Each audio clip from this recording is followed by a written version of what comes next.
about what we're going to be doing today. So my original 7-step process started when I got my internship at Bioscience, and that kind of piqued my interest in cancer. And so I looked for ways to tie that interest into what I was doing at school. And so ever since first semester, Ms. Java told me of the opportunity to make this link for this project, and that's what I did. And so we looked into how plant-based nutrition and the lack of it impacts cancer rates. Or I did, and then. So what I was initially working with was childhood obesity, and I've always had an interest in it. I worked with it a lot last year, my freshman year, and my interest came from it being like a big issue within my family. And currently at home, we're trying to make change within our diets and working towards a plant-based whole foods diet. So that's how I arrived at this intervention. So my problem was childhood obesity, and the reason why I chose childhood obesity was because when I was younger, I was going through the process of changing my diet and everything. And I also right now to go further into to change my diet, I have to first solve a problem, and the problem I want to solve is childhood obesity, and also help those kids that are facing that problem. Hi, I'm Sophomore, and my problem was with heart disease and the high rate of heart disease in Arizona. And this got me interested because, I could relate to this because one of my aunts, she had a heart attack, and so that kind of got me interested on how plant-based food nutrition can has a really good impact. So let's get started. We're starting off by examining the implications of plant-based whole foods diets. And so as you can see, all 3 of our issues were either leading killers of Americans or were directly linked to the case of obesity. And so the more we looked into it, the more that we saw that the answer was very apparent. And so we wondered, if the answer is so simple, why aren't more people eating this way? And why isn't there more policy in favor of a plant-based whole food diet? And so essentially we came to the conclusion that it's because of Western culture, lack of knowledge about this diet, and the last one was the prevalence of meat and dairy industries and their hold on Western civilization.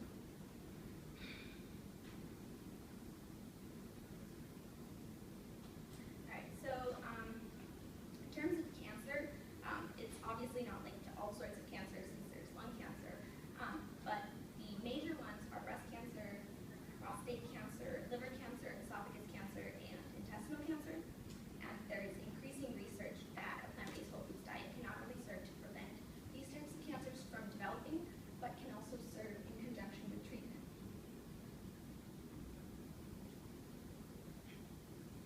Oh, so mine is heart disease. Here with heart disease, we can see the greatest cause and effect relationship of plant-based whole food diets, based on hundreds of research and doctors that have studies, and how the decrease of bad cholesterol levels, lowering of blood pressure, and even widening of RDC that result from plant-based whole food nutrition. And a present study by Dr.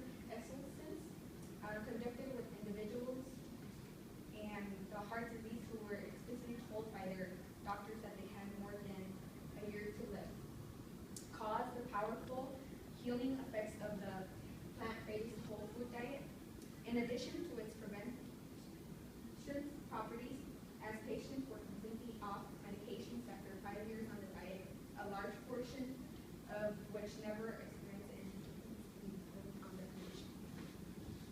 And I'm going to be focusing on type 2 diabetes. There are 2 sad realities in life. Number one, our generation is expected to have a shorter lifespan than those of our parents. And number two,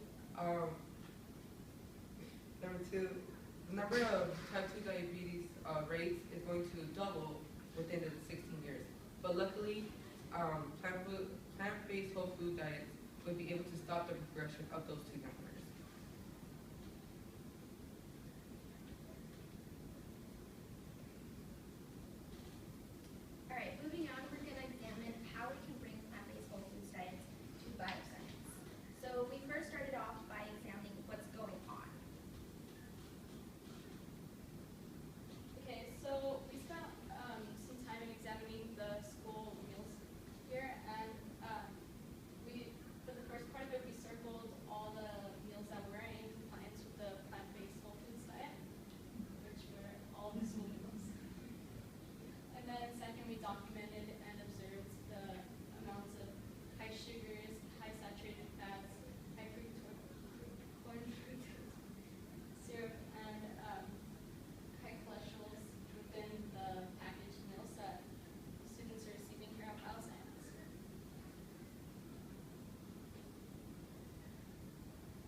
students for advocating for all health aspects of bioscience.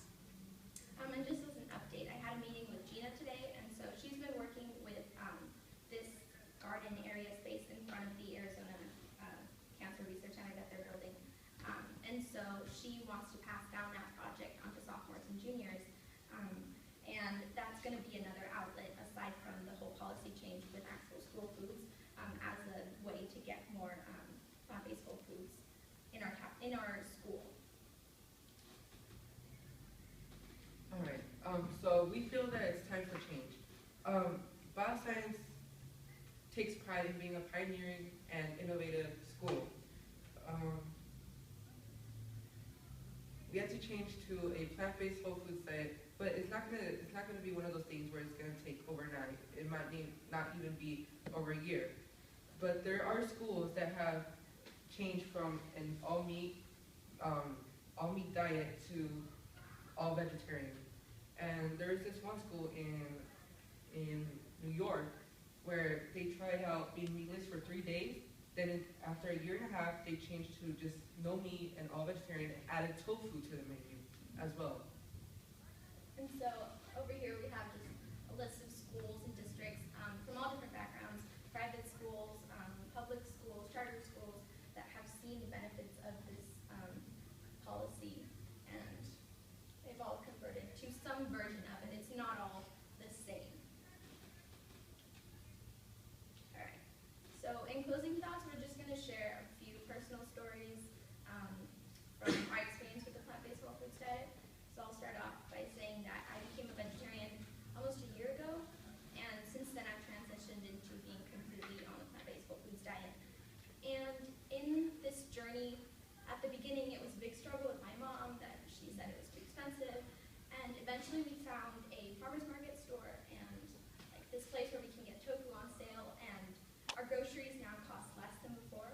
And the really cool thing I think is that I've not only changed myself, I feel more energized, even on the nights that I don't get that much sleep. And I've changed my family's diet, so they're not vegetarian, but we eat a lot of stir fry at my house. We have soy milk, and yeah, we do have the occasional chicken and things like that, but it used to be like 5 nights a week, and now it's maybe like once every 2 weeks. Okay. So my experience with this project was that in the beginning I didn't know much of what I was consuming and everything like that. But starting this project, I started to do more research and understand what I was consuming and what was going into my body.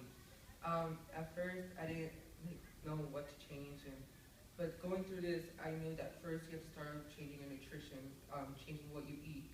So at first, I started stop consuming meat, then stop consuming pork, then stop consuming chicken, and little to no fish.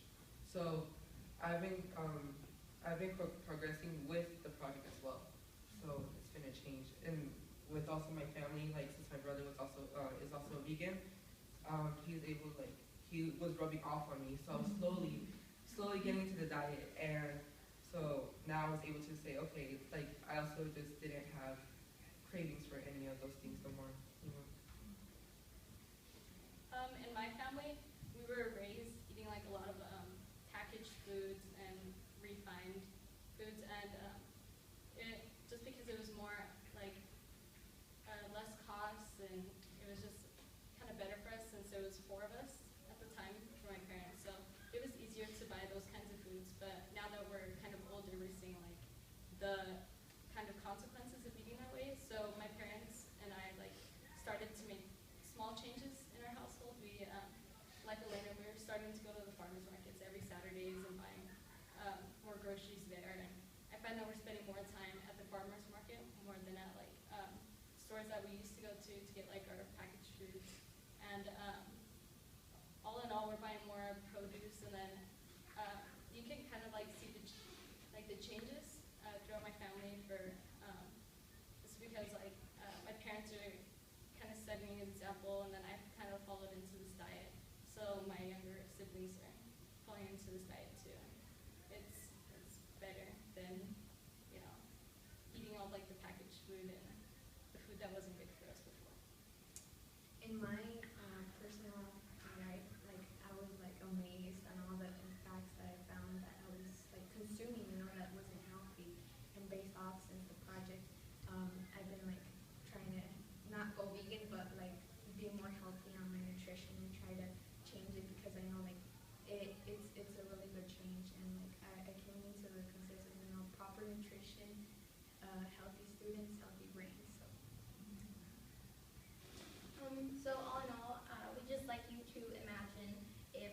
one change in 4 students creates such large repercussions. Imagine what even a small change would do for a very large population, especially because we are this innovative and amazing campus. So any questions or comments? Yes. Did you contact the district yet? Have you approached that in your project as far as, and what was their response about changing food at the school? So in conversation with Gina and Anna, they have had conversations with the district. And just from talking with Ms. J, we decided that a route was speaking with administrators here at Bioscience and stakeholders here in order to gain more information and refine this sort of presentation would be better before we contacted them. And also because the end of the school year is really crazy. But it's definitely something that we're going to be doing next year. Yes. I think piggybacking off that comment and question, this year for Site Council, that was one of the big things we took on, looking at healthy options for our school menu. And Anna did some amazing work engaging with our district, and specifically Kenneth Patterson is kind of the lead of our lunch and our food program. So I hope she shares that data and that information with you before she leaves. And then moving on into next year, we have some pretty good support from parents after this year of our site council meetings, and they want to move forward to approach the district and look at options in the future. So I think it's really smart to kind of get the movement started here, and critical mass here, parent support here, because with a larger voice, you can definitely make a pretty big impact. Another question, that was a statement. So question for you, looking at your own personal journey, as you talk about this to other people that might consider a lifestyle, it's like a lifestyle switch and not so much a diet. What would be like one thing, if they could change one thing at a time, to move towards a more healthy lifestyle as far as eating, that you would recommend? I think personally for me it was the dairy. Like I've grown up drinking 2 cups of milk every day, chocolate milk. That was my obsession. And that was the biggest thing, the hardest thing for me, that sometimes I do have cheese here and there, but for the most part dairy is out of my diet. And so if you're like me and you really like dairy, start looking for different milk options. That's how I did it. So now I've stuck with my organic soy milk. It's the same with Elena. Like, it was easy to change from natural dairy milk to soy milk because, again, I would like to refer back to my brother because he would make me drink the milk when we didn't have any like cow milk left. So I would drink it and I was like, that has a good taste to it. Like, it's better than like the original milk that we usually consume with 2%. So I was like, I'd rather start there and then keep on going forward. Yeah, that's also a big part. Well, that was a big part of my diet. And at home, like I knew that milk was really important for us, and milk, cheese, all that kind of stuff. And we actually made the switch from regular milk to almond milk, and now we use that. And now that we're kind of doing that, it's kind of prompting like more change throughout our diet, just seeing like how well we're able to kind of get that out of our diet and switch to like alternative options. And I think another big thing is red meats. If you can go from consuming 5 days a week a red meat meal to just go look into just cut out the red meats and look into tofu and soy. Like I was really opposed to it, and then I tried out different recipes, and eventually I just found what worked for me. I would like to add on what Elena was saying. I had the same issue. Like I would usually consume red meat a lot, and once I like kept on consuming it, I just started like losing my interest in it. Because my family would always consume it almost like 2 nights a week or even 3 nights a week. And like there was just a point where I was like, I need to stop. I have no interest in it. I'd rather eat like something else. Yeah, for me too, it's like the dairy. And I was also talking to a student that was like working on this, and how like she went to this farm, and like they would do the cheese right there, like barely getting out of the cow and stuff like that, something like that. And how compared to the ones at the store, how it's like all chemically changed.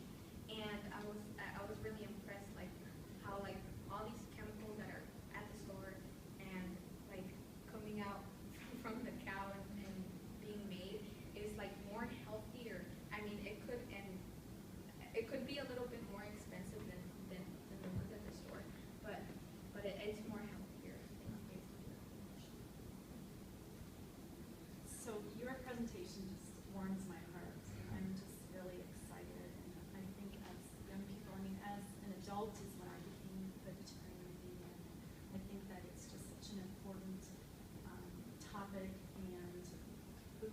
related to so many different, I mean, our well-being. And there's a, so I have kind of a couple thoughts, a couple questions, but I don't know if you've heard of there's a documentary, and I think it's called Raw for 30 Days.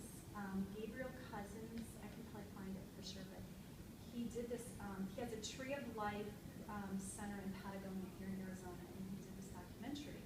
And it was following people with type 1 diabetes, so, you know, insulin, they're taking insulin, and how they were able to reverse they didn't need insulin anymore when they stayed on the raw diet. And only one of them could stay on it. And actually, I ended up meeting him in Sedona because I was at this presentation, this festival on raw food.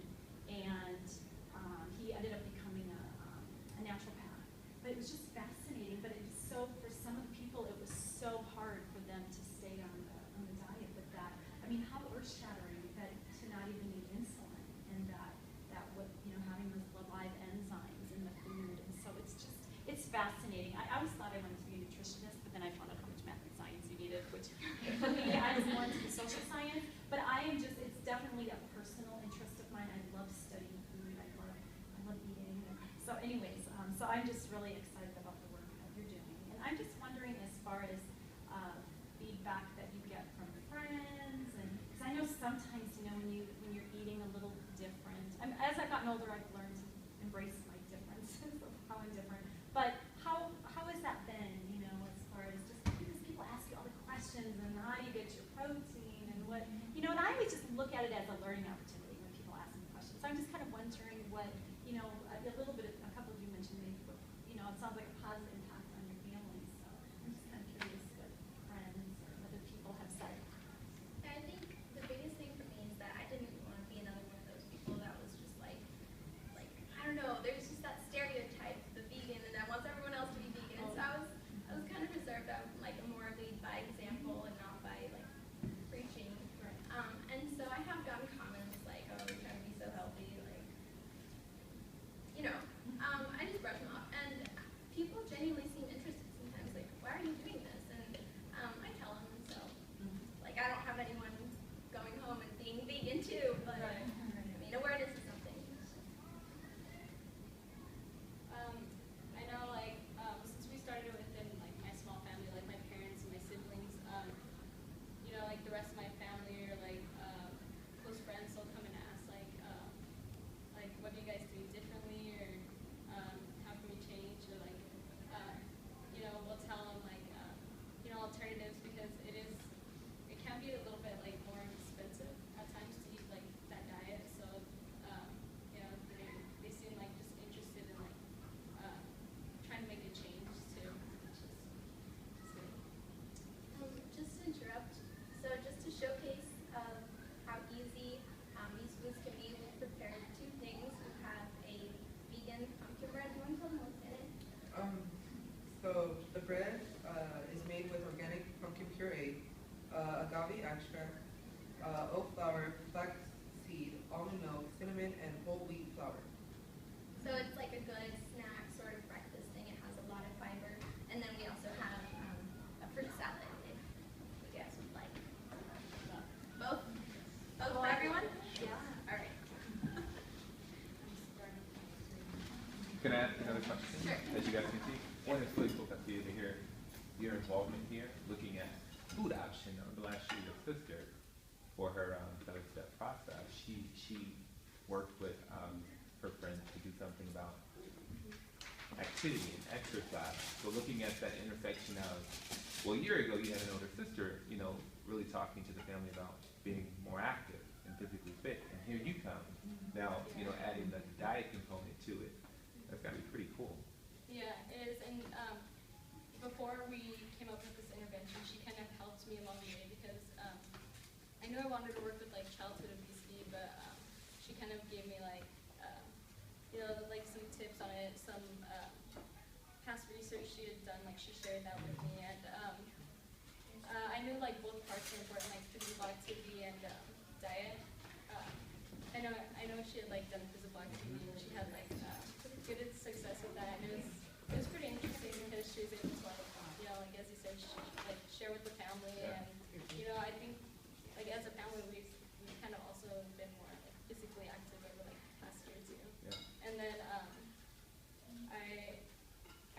wanted to work with like diet as well to like see the other side of it, Mhm. because I knew that was like, you know, a really major part of it. And then, you know, like together, it's just making it like a really big difference. Yeah, it's very cool. Yeah. I have a question for you guys. You said that you talked about making a small change. You talked about making a small change at Bioscience. What do you guys envision maybe being the most reasonable first step in implementing a plant-based diet at school? I think what I would like to see is like a change in just having a soy milk option, but otherwise it would be something like having a vegan option, a vegan meal once a week, where everyone was just served a vegan meal. And so working with them to make sure it's tasty and also like some of the comments that we received of why people don't eat vegetables is because they're not very appealing. So they come and they're kind of like, a lot of the times they're steamed, and so I find like I like raw vegetables better. Even if they did have some ranch, people eating vegetables would definitely be a bigger improvement than having them thrown in the trash most days. Is that it? Or we have more of those too. There's some right here. Yeah. Is that it?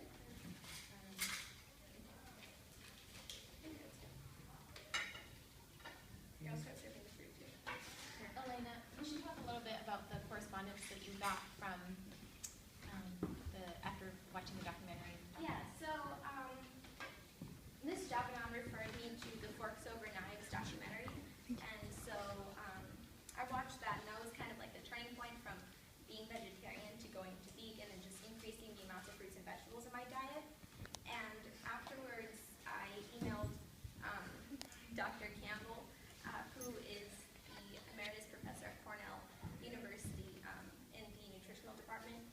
And they, like, his center emailed me back and said, don't expect a response. He gets hundreds of emails every day, and, you know, don't be hopeful. And 2 days later, he emailed me back, and he talked about, like, different interventions that he's seen. He's seen a lot of things at colleges in which they have, like, a 3-week period, and only vegan foods are offered.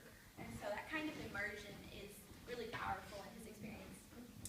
Otherwise, he just talked about how cool he thought that it was that youth was picking up on this because of how hard it is for habits to change later on. I agree. That's pretty admirable. I mean, at your age, I was thinking about something totally different. And food was not one of them. Yeah. I was Pretty amazing. working my first job at McDonald's, Mhm. eating Mhm. fish sandwiches and Yeah. hamburgers Yeah, and I drinking heard that. diet soda. Yeah. If they only saw me now. Yeah. This is Seriously. delicious.